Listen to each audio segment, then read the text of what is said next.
Chapter 33.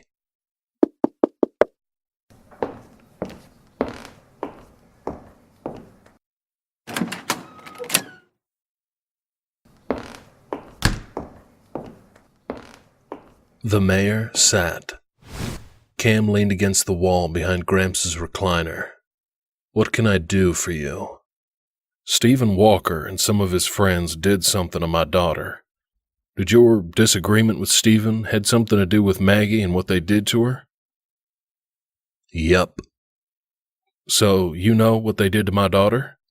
"Yup. I want to know." "It's not my place to say." The mayor jumped to his feet. "You son of a bitch, I'm her father." "It's not my place." "I demand to know what happened to my daughter." Cam swirled a whiskey-flavored breath in the mayor's face. "Sucks to be you." Gripping him by the scruff of his shirt, Cam's body swayed like a string in the mayor's grasp. "Hit me. Put me in the ground right next to Stephen." "What?" The mayor shoved Cam backwards. "You'll understand when you have a daughter of your own." "Then I guess I'll never understand, because I'm going to die in prison." The mayor loosened his red silk tie, stomped toward the kitchen, and sat at the table, one elbow resting on the back of the chair, the other resting on the table. "Why can't you tell me?" Cam leaned against the door jamb, his arms crossed. "Maggie." "She said not to tell me?" "Yup." The mayor whipped his tie over his head and pitched it to the table with a dramatic fling. "Can you at least tell me why she doesn't want me to know whatever it is that happened to her?" "I have a feeling you have a pretty good guess as to what happened to her." The mayor studied Cam's hard expression. His mouth fell open. "Before now, I suspected." "Why the hell does she insist on protecting these bastards?" "Because of you." Mayor Stewart's chest heaved. His breathing deepened. He crossed the room and leaned over the sink. "I think I'm gonna be sick." "I know the feeling." Mayor Stewart flipped around. "Who are the others?" "I don't know." "You knew Stephen Walker was one of them, but you don't know who the rest are?" "I didn't know Stephen was one of them." "I don't understand. You just said that's the reason you attacked him." "I wasn't sure. I am now, but I wasn't then." Mayor Stewart shook his head. "You mean to tell me you beat a man to death because of a hunch?" "Yup." "Do you know how many?" "Does it matter?" "Hell yes." "You're not going to tell me?"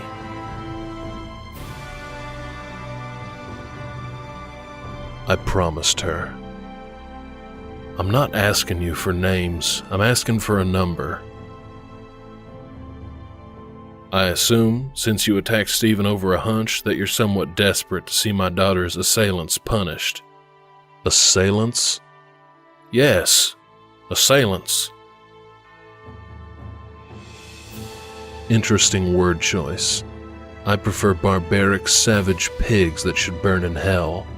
But if assailants works for you, we'll go with it. We're on the same team. Stop treating me like the bad guy. I want them worse than you do. Not likely.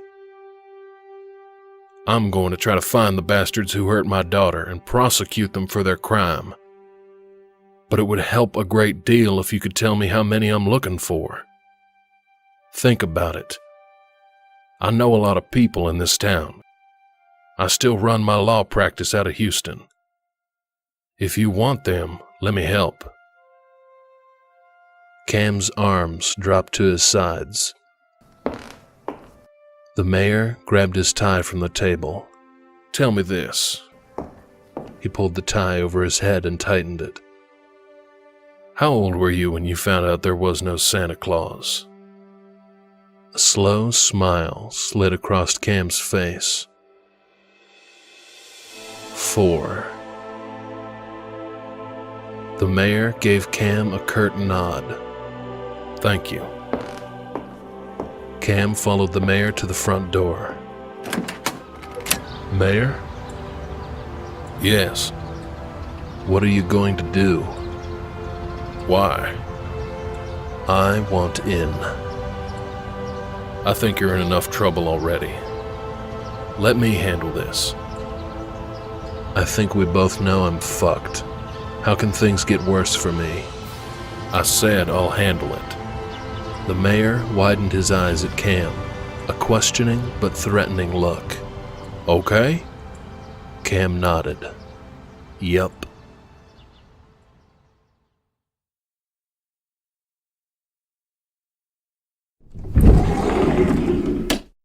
My sweet, how was your day? He pulled Jewel to a stand, untied the ropes, and shoved her at the bed.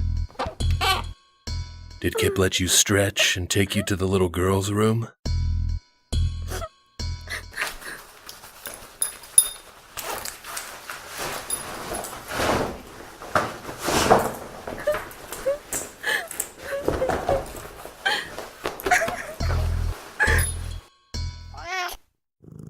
I want to go home. I won't tell anyone anything. I just want to go.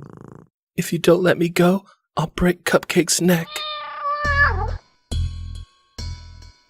If you break her neck, I'll break yours. He crawled onto the bed. Jewel scooted back. I'm serious. Come any closer and I'll break her neck. He was tiring of her anyway, thinking about getting someone new, but he didn't want to sacrifice Cupcake in the process.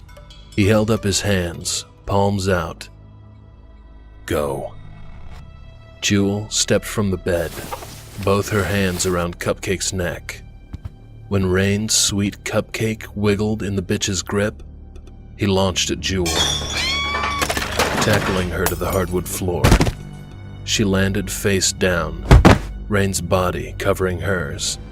He palmed the back of her head and slammed her head against the floor. Bitch! He twisted his hands around her throat, snapping her neck. Cupcake's lifeless body lay a few feet from him. That bitch. Rain threw Jewel across the room. Her body thumped against the far wall and toppled to the floor. Rain sprinted to her and kicked her in the stomach. Jewel's body rolled, leaving her face up, eyes open. With her body draped over his shoulder, he walked outside.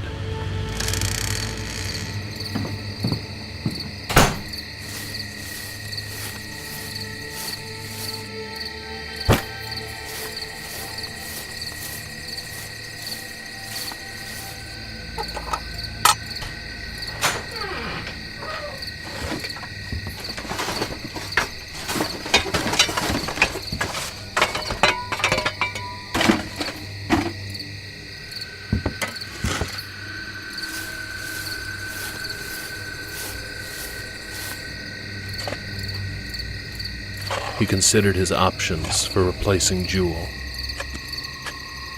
He'd have to find someone quick, because Kip would be upset that he didn't get to kill her. Star was a possibility. He hated the way she talked to him, like he was beneath her. But he didn't much like blondes. Plus, that had raised too much suspicion since he worked for her.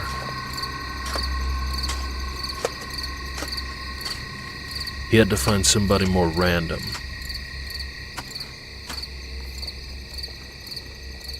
Somebody they couldn't trace back to him.